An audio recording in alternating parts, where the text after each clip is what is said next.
Hello everyone, a very cheerful good evening to all of you. This is Rahul Meena. Welcome you all in this live session of ADDA 24/7 Regulatory Bodies in SO.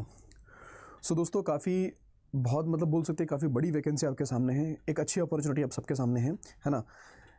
CSIR ने section officer और assistant section officer की जो vacancies निकाली है ना, जो कुल मिलाकर वैकेंसीज़ अगर देखेंगे आप लोग तो 444 वैकेंसीज़ हैं, है ना। और हो सकता है कि ये वैकेंसी बढ़ भी जाए, है ना। मे बी पॉसिबल कि ये वैकेंसीज़ थोड़ी सी आपकी इंक्रीज़ भी हो सकती है ना।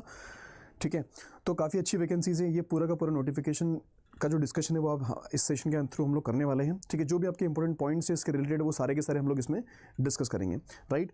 तो जितने भी बच्चे जुड़े हैं सब लोग थोड़ा सेशन को शेयर ज़रूर कर दीजिएगा, जहाँ कहीं भी आप लोग शेयर कर सकते हैं, ताकि ज़्यादातर बच्चों तक पहुँचाए, है ना, क्योंकि काफ़ी बड़ी वैकेंसी है ना।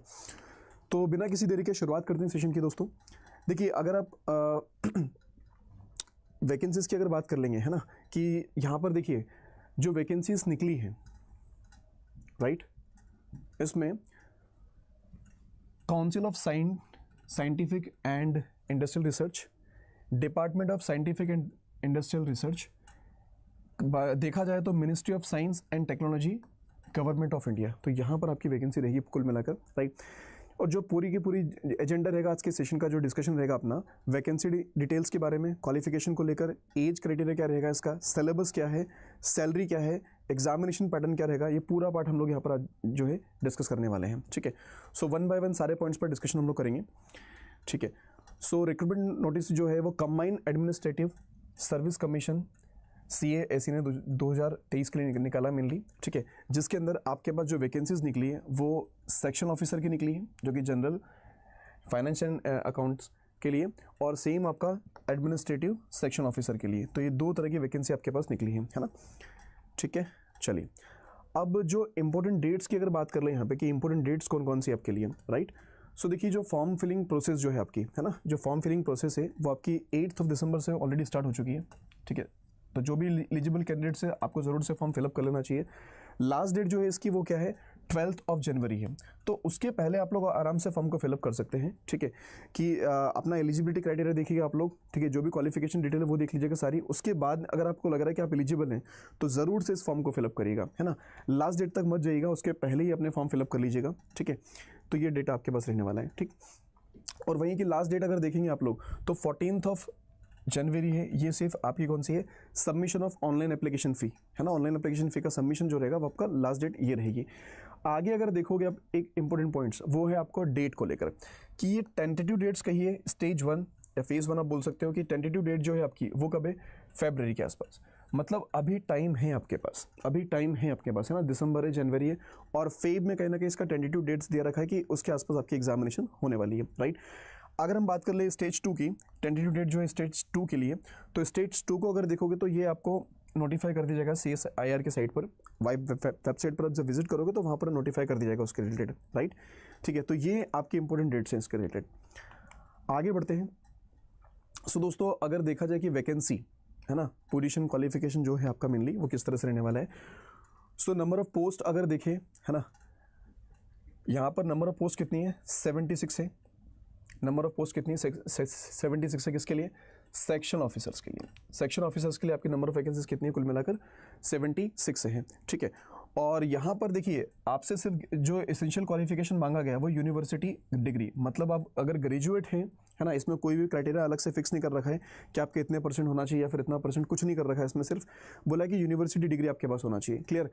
और एज लिमिट की अगर बात कर लें तो भाई 33 ईयर्स से ज़्यादा नहीं होना चाहिए, क्लियर। तो आप में से काफ़ी सारे लोग ऐसे होंगे जो अपनी प्रिपरेशन के दौरान हो सकता है कि 30s में हो अपने, तो ये आपके लिए एक गोल्डन अपॉर्चुनिटी बन सकती है ना। 33 से ज़्यादा एज नहीं होना चाहिए आपकी, बस ये ध्यान रखिए। ठीक है, ये आपका है सेक्शन ऑफिसर के लिए, राइट। और दोस्तों अगर आप इसका पे लेवल देखोगे, सैलरी अगर बात कर लोगे तो सैलरी काफ़ी अच्छी है ना। ये रेंज रहने वाली आपकी 47,600 से लेके 1,50,51,100 तक, राइट। ये किसका है, क्योंकि ग्रुप बी गेजेटेड ऑफिसर की एक वैकेंसी है ना, गेजेटेड ऑफिसर की पोस्ट रहेगी आपके पास इसमें। वैसे ही अगर बात कर ले असिस्टेंट सेक्शन ऑफिसर की, सो असिस्टेंट सेक्शन ऑफिसर की अगर बात करेंगे आप लोग, ठीक है, इसमें 368 वैकेंसीज हैं। कितनी वैकेंसीज है, कुल मिलाकर 368 वैकेंसीज है ना। यहाँ पर भी सेम ही है कि आपका ग्रेजुएशन है, आप इसमें अप्लाई कर सकते हो। ठीक है, और एज आपकी 33 से ज़्यादा नहीं होना चाहिए, है ना। 33 से ज़्यादा आपकी एज नहीं होना चाहिए मेनली, क्लियर। और ये नॉन गेजेटेड ऑफिसर की वैकेंसी है ग्रुप बी के लिए। इसका अगर आप लोग सैलरी देखोगे तो यहाँ पर भी काफ़ी बेहतर है, 44,900 से लेके 1,42,400 तक रहने वाला है आपका, ठीक है। तो ये डेटा आप ध्यान रखें। इसके अलावा अगर डिटेलिंग देखी जाए कि सेक्शन ऑफिसर है ना, सेक्शन ऑफिसर की जो वैकेंसीज है तो वो कहाँ कहाँ पर कितनी कितनी है ना, क्लियर। तो कुल मिलाकर आपको पता है कि 76 है। अब इस 76 में अगर डिस्ट्रीब्यूशन अगर करते हैं है ना, कि जनरल के लिए अगर देखी जाए तो जनरल के लिए 28 वैकेंसीज है, सॉरी हाँ, जनरल के लिए 28 वैकेंसी, जिसके अंदर SC 4, ST 2, OBC 7, EWS 2, तो कुल मिलाकर अनरिजर्व के लिए कितनी 13, इस तरह से, राइट।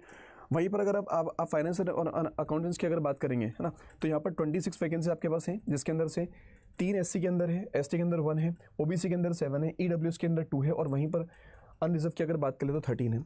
इसी तरह से अगर S&P की अगर बात कर ले तो यहाँ पर 22 टोटल वैकेंसीज है, जिसमें SC के अंदर 3, ST के अंदर 1 है ना, OBC के अंदर 5 है, और EWS के अंदर 2, और वैसे ही अनरिजर्व के अंदर अगर देखा जाएगा तो 11 वैकेंसीज है। तो ये पूरा वैकेंसीज का आपका डिस्ट्रीब्यूशन है किसके अंदर, सेक्शन ऑफिसर के अंदर, राइट, ठीक है।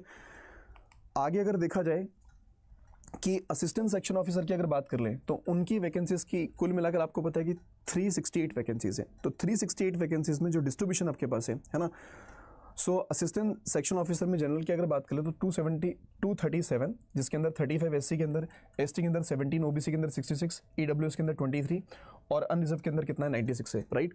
ऐसा ही फिर आप लोग FNA के अंदर और S&P के अंदर देख सकते हो कि 83 यहाँ पर है, 48 यहाँ पर वैकेंसीज आपके पास, क्लियर। तो ये वैकेंसी का आपका क्या है, पूरा का पूरा डिस्ट्रीब्यूशन है, राइट, ठीक है। तो यहाँ पर अनरिजर्व वाले कैंडिडेट्स ध्यान रखिए भाई, 151 आपके पास टोटल वैकेंसीज है, ठीक है। बाकी तो अलग अलग कैटेगरी वाइज डिस्ट्रीब्यूशन दिया हुआ है इसके अंदर। आगे अगर बढ़े हम लोग, ठीक है, कि देखिए यहाँ पर जो टोटल नंबर वैकेंसीज है, जैसे out of the above mention कितनी 444 वैकेंसी जो निकली है, ठीक है, जिसके अंदर 76 आपकी असिस्टेंट की हो गई, सॉरी ऑफिसर्स की हो गई, और ये असिस्टेंट की हो गई आपके पास। तो यहाँ पर 19 पोस्ट आर रिजर्व्ड। इसमें क्या है, 19 पोस्ट जो है वो रिजर्व करी गई है, ठीक है, for person with benchmark disability, ठीक, उनके लिए 19 पोस्ट जो है वो रिजर्व करी गई, जिसके अंदर से ब्लाइंडनेस एंड लो विजन की अगर देखेंगे तो 5 पोस्ट है। उसके अलावा deaf and hard of hearing की अगर बात करें तो 5 पोस्ट उनके लिए रिजर्व करी गई है इसके अंदर, ठीक है। Locomotive disability including cerebral palsy, leprosy cured, इनके लिए अगर देखा जाए तो 5 वैकेंसीज इनके लिए रिजर्व करी गई है। और वहीं पर अगर देखें एट्यूज़म इंटेलेक्चुअल डिसेबिलिटी, ओके, तो ये multiple disability from Among Us persons, तो इनके लिए कुल मिलाकर 4 वैकेंसीज इसमें रिजर्व करी गई है। मतलब देखा जाए तो ये 19 वैकेंसी जो है रिजर्व्ड है इन पर्सन्स के लिए, ठीक है। चलिए आगे अगर देखें एप्लीकेशन फ़ीस, तो एप्लीकेशन फ़ीस अगर देखेंगे आप लोग, so unreserved OBC and EWS category के जो कैंडिडेट्स है 500 रुपीज़ आपकी एप्लीकेशन फ़ीस रहने वाली है इसके अंदर, है ना। वहीं पर अगर बात कर लेंगे वुमेंस की, SC ST candidates, PWD, ex serviceman, इन सभी के लिए कोई फ़ीस नहीं रखी गई है ना, उनका कोई फ़ीस चार्ज नहीं रखा गया इसके अंदर, राइट। चलिए आगे बढ़ते हैं। सो देखिए अगर वैसे आपसे कहा गया कि भाई जो एज है ना, वो 33 से ज़्यादा नहीं होना चाहिए। उसके साथ साथ ही अगर देखा जाए तो रिलैक्सेशन जो दे रखा है द अपर एज लिमिट में, है ना, अपर एज लिमिट में जो रिलैक्सेशन आपके पास में, तो वहाँ पर अगर आप लोग SC ST के अंदर देखोगे तो 5 ईयर्स का है, राइट। वहीं पर OBC के अंदर अगर बात कर लें तो 3 ईयर्स का एज रिलैक्सेशन आपको यहाँ पर मिल रहा है ना। PWBD की अगर बात कर लें अनरिजर्व के अंदर तो 10 ईयर्स का एज रिलैक्सेशन उनको मिलेगा। PWBD SC ST की अगर बात करेंगे तो 15 ईयर्स का उनको मिलने वाला है। और PWBD OBC के अंदर अगर देखें तो 13 ईयर्स का एज रिलैक्सेशन उनको मिलेगा, है ना। एक सर्विसमैन की अगर बात करोगे तो 3 years after deduction of the actual military service, ठीक है। उसके अलावा CSIR डिपार्टमेंट कैंडिडेट्स की अगर बात कर ले तो उनको 5 साल का मिलने वाला है, ठीक है। जो डिपार्टमेंट्स के लोग होते हैं उन्हें भी रिलैक्सेशन दिया जाता है, उन्हें भी अपॉर्चुनिटी मिलनी चाहिए ना। और एनी अदर कैटेगरी के अंदर अगर देखा जाए तो कोई एज रिलैक्सेशन नहीं है, क्लियर। अगर इन कैटेगरीज में अगर आप हैं तो आपको एज रिलैक्सेशन मिलने वाला है यहाँ से। चलिए आगे अगर देखिए जो मेन पॉइंट्स आपके पास में है ना, सो स्कीम ऑफ एग्जामिनेशन है ना, जिसको मतलब जिसमें syllabus and break of marks, तो अगर देखेंगे टोटल मिलाकर आप लोग तो सिलेबस और एग्जामिनेशन पैटर्न को अगर देखें आप लोग तो सिलेबस के पहले एग्जामिनेशन पैटर्न हम लोग समझ लेते हैं कि क्या है, ठीक है। पेपर 1 जो होगा आपके पास जिसके अंदर general awareness and English language and comprehension का रहेगा बेसिकली। तो जनरल अवेयरनेस की अगर बात करेंगे आप लोग तो 100 ऑब्जेक्टिव टाइप के क्वेश्चन रहेंगे इसके अंदर, 1 मार्क ईच ठीक है, विथ नेगेटिव मार्किंग। देखो हर क्वेश्चन का 1 नंबर तो आपको मिलेगा, लेकिन यहाँ पर नेगेटिव मार्किंग भी, लेकिन यहाँ पर नेगेटिव मार्किंग की अगर बात कर लें तो 0.33 है। नेगेटिव मार्किंग कितनी है? 0.33 आपके पास है। Clear, right. कोई भी अगर आपने रॉन्ग आंसर किया तो उसकी नेगेटिव मार्किंग आपकी इस तरह से रहने वाली है। ठीक है, इंग्लिश लैंग्वेज की अगर बात करें एंड कंप्रहेंशन की, तो इसके अंदर भी आपको देखोगे तो 50 ऑब्जेक्टिव टाइप के क्वेश्चंस मिलेंगे। इसमें 1 मार्क हर क्वेश्चन के लिए रहने वाला है। नेगेटिव मार्किंग इसके अंदर भी रहेगी, जिसमें 0.33 मार्क्स की नेगेटिव मार्किंग इसमें रहेगी हर क्वेश्चन के लिए, राइट। सो ये पेपर 1 अगर देखोगे यहाँ पे, सो कुल मिलाकर 150 मार्क्स का है, जिसमें टोटल टाइम ड्यूरेशन जो है आपका 2 घंटे का रहेगा, राइट। वहीं पर अगर पेपर 2 की अगर बात कर लेंगे तो ये general intelligence, reasoning and mental ability, right, इसका पेपर रहने वाला है। तो दोस्तों इसके अंदर ना आपको रीजनिंग भी पढ़नी है और क्वांट भी रहेगा इसके अंदर, राइट। इसके अंदर क्या क्या रहेगा आपके पास? रीजनिंग भी रहेगी, क्वांट भी रहेगा। अपन सिलेबस देखेंगे लास्ट में, राइट। सो 200 ऑब्जेक्टिव टाइप के क्वेश्चंस रहेंगे इसमें, 1 मार्क्स ईच के लिए, और नेगेटिव मार्किंग सेम रहेगी यहाँ पर भी, कितनी? 0.33 मार्क्स की नेगेटिव मार्किंग हुई है हर एक गलत क्वेश्चन के लिए। सो 200 मैक्सिमम मार्क्स रहेंगे आपके पास, और 150 मिनट्स का टाइम ड्यूरेशन रहेगा। कितना? 150 मिनट्स का। मतलब इस सेक्शन में आपकी स्पीड मैटर करेगी। क्लियर।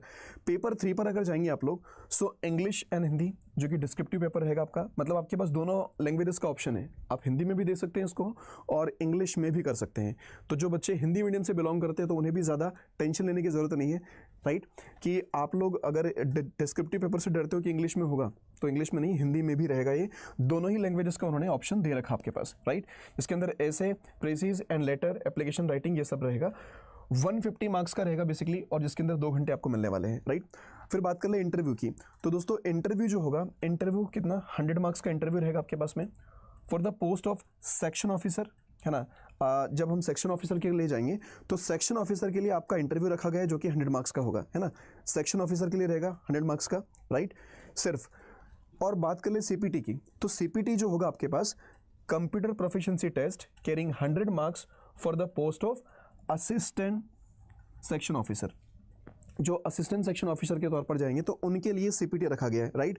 और जो सेक्शन ऑफिसर की पोस्ट है उसके लिए आपका इंटरव्यू रखा गया है। तो दोनों का ध्यान रखना आप लोग, ठीक है। ऐसा नहीं कि दोनों चीज़ आपको करनी है एक साथ, नहीं।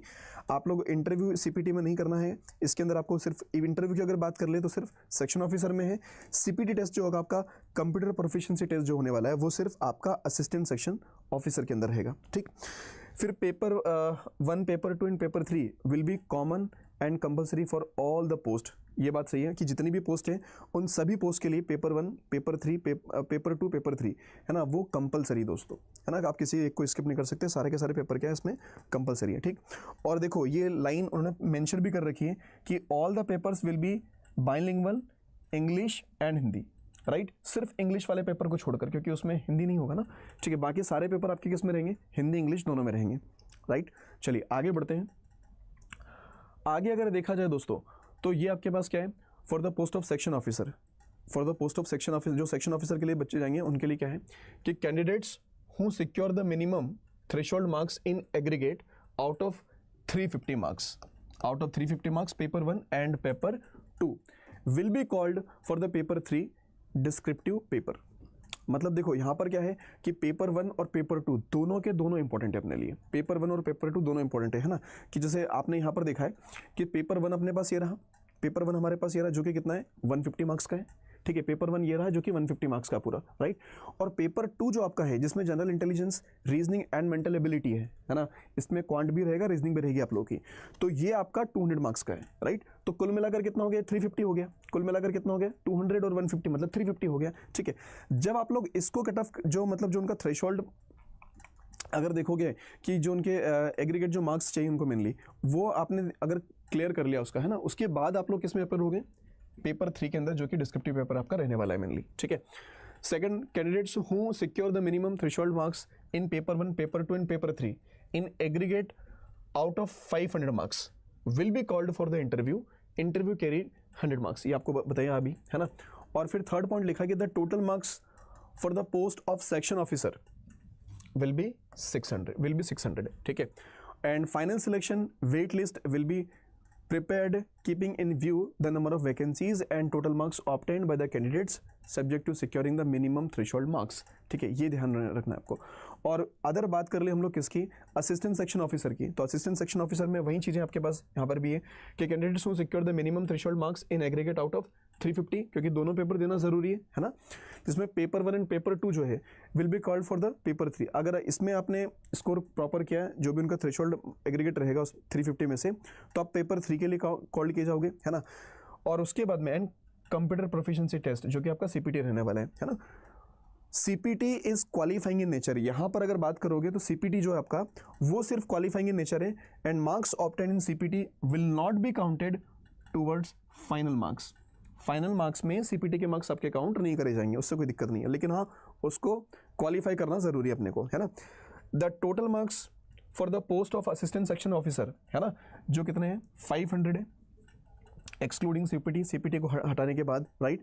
And final select wait list will be prepared keeping in view the number of vacancies and total marks obtained by the candidates subject to securing the minimum threshold marks and qualifying marks in CPT. तो ये ध्यान रखें सारे के सारे बच्चे, clear.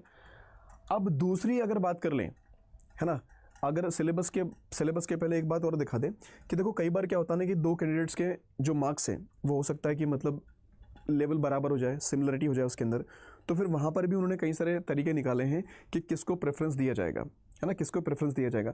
वहाँ पर एजुकेशन क्वालिफिकेशन आपकी चेक करी जाएगी, है ना, आपका जो नाम रहता है मेनली वो देखी जाएगी, आपकी एज देखी जाएगी, ठीक है, जैसे एज अगर जिसके ज़्यादा होगी तो उनको प्रेफरेंस दिया जाएगा, है ना। अल्फ़ाबेटिकल ऑर्डर में जो नाम होते हैं उसके अकॉर्डिंग भी प्रेफरेंस मिलता है ना।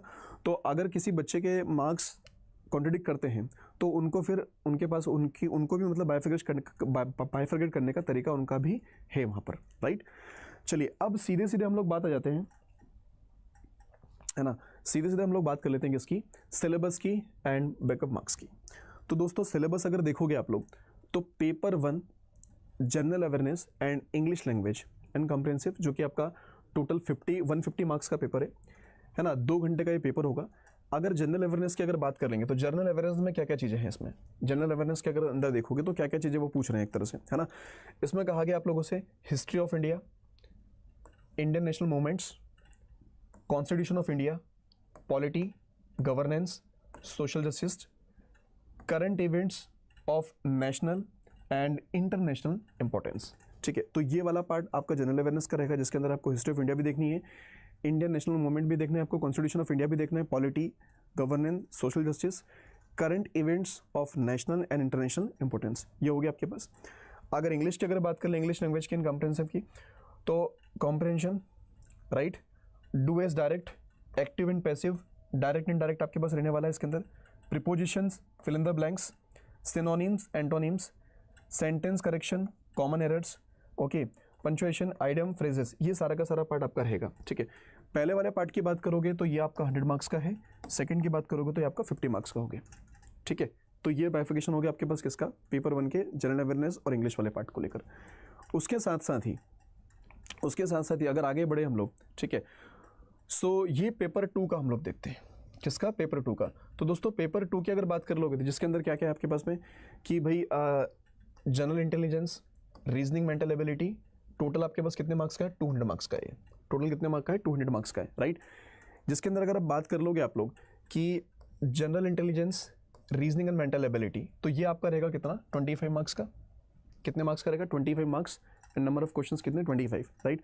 वहीं पर अगर बात कर ले जैसे अर्थमेटिकल एंड न्यूमेरिकल एबिलिटी, अभी अर्थमेटिकल एंड न्यूमेरिकल एबिलिटी की बात करेंगे तो ये क्वांट वाला पार्ट है आपका, राइट। इसके भी आपके पास कितने रहने वाले, 25 क्वेश्चंस रहेंगे एंड 25 मार्क्स का रहेगा रेट। जनरल साइंस, अब जनरल साइंस भी रहेगा इसके अंदर, ये पेपर 2 की बात हो रही है कि जनरल साइंस आपका रहने वाला है इसके अंदर 25 क्वेश्चंस, 25 मार्क्स के, है ना। फिर उसके अलावा अगर देखोगे तो economics and social development and general issue on environmental ecology, biodiversity and climate change, ये सारा रहेगा आपके पास में। Ethics, integrity and aptitude, decision making and problem solving, सारा पार्ट्स अगर देखोगे तो 25 में डिस्ट्रीब्यूट किया हुआ आपका, है ना। Management principle and practices, national geography, तो ये सारा पार्ट आपका रहेगा किसका, पेपर 2 का, किसका रहेगा आपके पास, ये पेपर 2 का रहेगा पूरा का पूरा, ठीक है। चलिए इसके बाद में अगर देखा जाए दोस्तों तो ये आपका पास किसका है, पेपर 3 का, किसका देखोगे मेनली यहाँ पर आप लोग, पेपर 3 वाला पार्ट अगर देखें तो पेपर 3 अगर देखोगे तो ये आपका किसका है, डिस्क्रिप्टिव पेपर है, जो कि टोटल कितना 150 मार्क्स का होगा, है ना। 2 घंटे का पेपर आपका रहने वाला है। इसके अंदर ऐसे राइटिंग की अगर बात करें तो 2 क्वेश्चन होंगे ऐसे राइटिंग पर, कितने 2 क्वेश्चन होंगे ऐसे राइटिंग पर 100 मार्क्स के, क्लियर।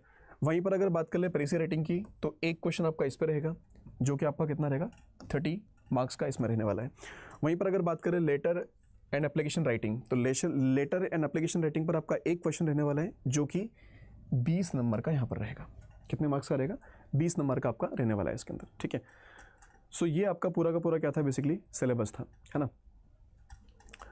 अब अगर आगे अगर जाएं आप लोग, है ना, कि जैसे इसके अलावा अगर हम लोग देख लें कि ये टाइज वाला पार्ट था, कि अगर टाई होता है तो किस किस तरह से जो कैंडिडेट्स हैं उनको प्रेफरेंस दी जाएगी मेनली, है ना, कि टाइज वाला टाई अगर होता है तो किस तरह से प्रेफरेंस दी जाएगी बेसिकली, है ना।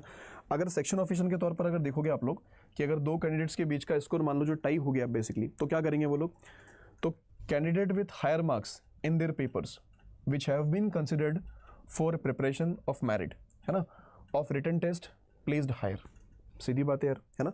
दूसरा अगर आपके पास पॉइंट यहाँ पर कहा गया है कि candidate with lesser negative marking, जिसकी नेगेटिव मार्किंग कम होगी, if applicable in the paper which have been considered for preparation of merit of written test placed higher, right.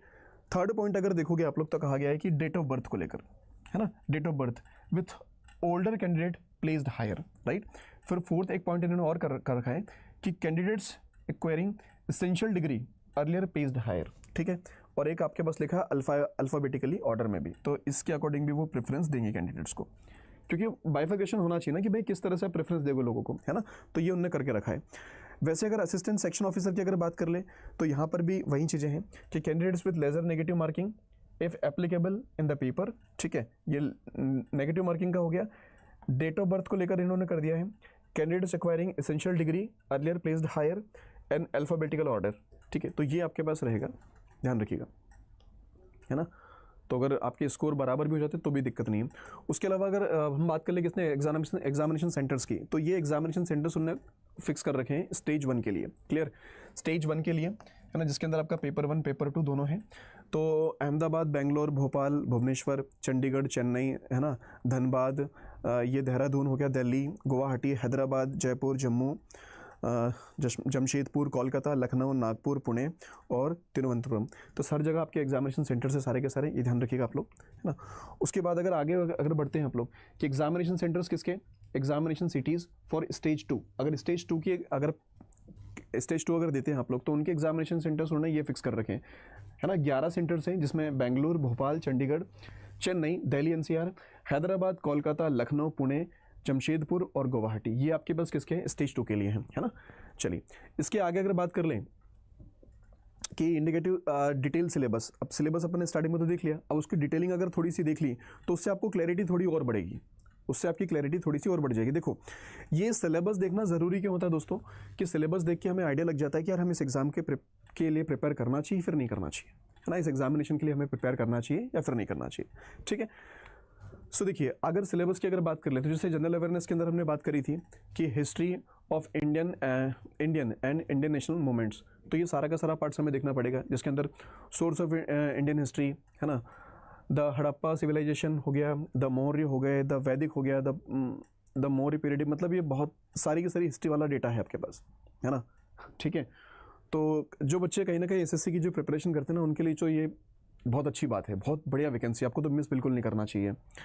उसके साथ साथ अगर बात हम लोग कर लें किसकी कि constitution of India, Indian polity, governance, social justice, तो ये पूरा का पूरा इस तरह का सिलेबस दे रखा है, इसके अंदर आपको ये सारी की सारी चीज़ें इसमें देखना होगी, ठीक है, क्लियर। उसके अलावा अगर बात कर ले कि current events of national and international importance, जिसके अंदर आपको सारी की सारी चीज़ें देखनी पड़ेगी इसमें, है ना, कि नेशनल की अगर बात कर लोगे तो नेशनल इश्यूज़ हो गए, इंडियन इकोनॉमी होगी आपके पास में, इंडियन पॉलिटी होगी, जुडिशरी होगी आपके पास, environment, science, technology, states, social schemes, sports news, reports, committee and commissions, awards and honours, accident and calamity, first in India, है ना। तो ये तो कुछ पार्ट जो इसका स्टैटिक वाला भी है इसमें, राइट। इसके अंदर देखोगे तो कुछ पार्ट आपका जो है स्टैटिक वाला भी है। इंटरनेशनल पर बात करें तो वहीं आपके पास के importance, summits and events, international awards, first in the world, okay, international leadership, उसके अलावा international reports, international committee and recommendations, geographical event around the world, तो ये सारा का सारा पार्ट किस करेगा, इंटरनेशनल करेगा। इंग्लिश लैंग्वेज की अगर बात करें तो जैसे हमने देख लिया ऑलरेडी कि इंग्लिश लैंग्वेज में सारा पार्ट रहेगा आपके पास, है ना, ये तो हम ऑलरेडी देख चुके हैं। यहाँ से आपको एक क्लैरिटी मिलेगी पेपर 2 को लेकर। तो पेपर 2 में जो जनरल इंटेलिजेंस एंड रीजनिंग वाला पार्ट है ना, तो जनरल इंटेलिजेंस एंड रीजनिंग वाला जो पार्ट है दोस्तों, उसके अंदर ये सारा पार्ट आपके पास रहेगा, है ना, जिसके अंदर आपको समझ में आ रहा है कि it would be including questions of both verbal and non verbal type. इसमें दोनों ही तरह के क्वेश्चंस आपसे पूछे जाएंगे, वर्बल के भी होंगे और नॉन वर्बल के भी होंगे, है ना। The test will included questions on analogy, similarity and differences, space, visualisation, problem solving, analysis, judgement, है ना, ये सारा का सारा पार्ट इसके अंदर रहेगा आपके पास में, ठीक है। वहीं पर अगर जनरल मेंटलिटी की अगर बात, जनरल मेंटल एबिलिटी की अगर बात कर लेंगे आप लोग, तो जनरल मेंटल एबिलिटी के अंदर क्या आएगा, analogy, classification, series, coding, decoding, blood relation, direction sense test, logical Venn diagrams, alphabet series, ये पूरा का पूरा क्या है, रीजनिंग वाला पार्ट है ना। और अगर यहाँ पर हम लोग देखें जो थर्ड सेक्शन था आपके पास, जो सेकंड सेक्शन था जिसमें अरिथमेटिकल एंड न्यूमेरिकल एबिलिटी की बात कर लें, तो अरिथमेटिकल एंड न्यूमेरिकल एबिलिटी जो है इसमें आपका अरिथमेटिक मतलब क्वांट वाला पार्ट है पूरा, है ना, जिसके अंदर आपके सिंप्लीफिकेशन के क्वेश्चंस रहेंगे, decimal, data interpretation, fraction, LCM, HCF, ratio, proportion, percentage, average, profit loss, discount, simple interest, compound interest, mensuration, time and work, है ना, ये सारे जो टॉपिक्स आपके हैं वो सारे के सारे किसके हैं, क्वांट वाले पार्ट के हैं, है ना। तो ये ध्यान रखिएगा, ये पेपर 2 वाला पार्ट है आपका, ठीक है। पेपर 2 में अगर दूसरे पार्ट को देखेंगे तो ये सारा जैसे आपको बताया था ना 25 का डिस्ट्रीब्यूशन, राइट, तो ये भी पेपर 2 का है, जिसमें जनरल साइंस की अगर बात कर लेंगे तो जनरल साइंस में आपका फिजिक्स, जनरल साइंस में आपका फिजिक्स, तो फिजिक्स से लेकर सारे के क्वेश्चंस, है ना। फिजिक्स के बाद में क्या आएगा आपका, फिजिक्स, केमिस्ट्री एंड बायोलॉजी। अगर जनरल साइंस की बात करेंगे तो ये तीनों पार्ट्स होते हैं हमारे पास, फिजिक्स, केमिस्ट्री और बायोलॉजी, ये तीनों पार्ट्स होते हैं, है ना। उसके अलावा अगर बात करेंगे अदर चीज़ की, अच्छा इसमें कंप्यूटर एंड आईटी का भी देख रहा है, तो इसमें बेसिक नॉलेज होना चाहिए, basic knowledge and fundamentals about the computers, word processing, spreadsheets, generation of slides, email, etc, ये सब इसके अंदर आपको देखना है, ठीक। फिर अगर जो अपना फोर्थ पॉइंट था जिसमें अंदर हमने देखा था economics and social development and general issue on environmental ecology, biodiversity and climate changes, तो ये सारा का सारा पार्ट आपका उसमें रहने वाला है, ठीक है, ओके। तो ये रहेगा आपका सिलेबस पूरा इसमें, और ये वही है general issue on environmental ecology, biodiversity and climate change को लेकर ये सारे के सारे पॉइंट्स हैं इसमें। एथिक्स एंड ह्यूमन इंटरफेरेंस में अगर देखिए तो ये सारी की सारी चीज़ आपको देखनी होगी इसमें, है ना। Decision making and problem solving की अगर बात करें तो बस इसमें कुछ कुछ पॉइंट्स हैं जिसमें कि identify the problem, identify the possible solution, problem के बाद में सॉल्यूशन क्या हो सकते हैं उसके mainly, select the best solution, okay, ये तो बहुत ईजी रहती चीज़ें, okay. Eliminate other solutions, make the decision, है ना, ये वाला पार्ट आपको ध्यान रखना है इसमें। देन इसके अंदर रहेगा आपका मैनेजमेंट प्रिंसिपल एंड प्रैक्टिसेस, ठीक है। उसके अलावा नेशनल ज्योग्राफी के अंदर अगर देखोगे तो basics of India, okay, physical nature, river system, climate, minerals and industrial, agriculture, natural vegetation and Fiona, economic, infrastructure, human geography, ये सारा पार्ट आपका रहेगा। ये सब अभी पेपर 2 का ही चल रहा है दोस्तों।